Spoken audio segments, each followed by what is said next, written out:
Tingnan lang natin. Ano ba sabi ni BP Inday? At sabi niyo ito daw mainit na banat sa administrasyon. Pakinggan nga natin. Hindi ko kasi ito napakinggan eh. Ganun ba? Sige, pakinggan natin sabay-sabay.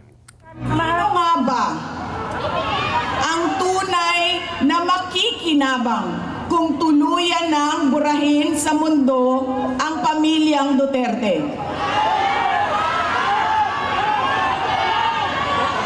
Hindi ang mga Pilipino.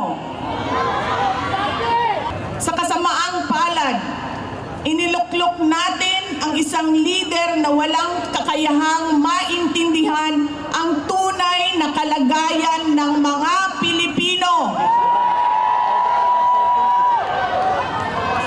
At higit sa lahat, hindi kayang magdesisyon para sa kapakanan ng sambayanan.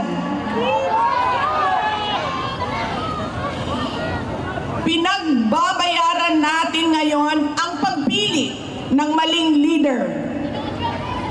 Nakikita natin ang lantaran at walang pakundangang paglabag sa ating saligang batas.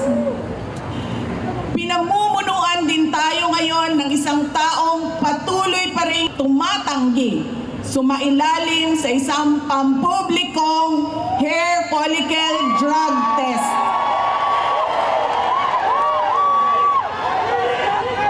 At nagsinungaling sa 20 pesos ang bigas.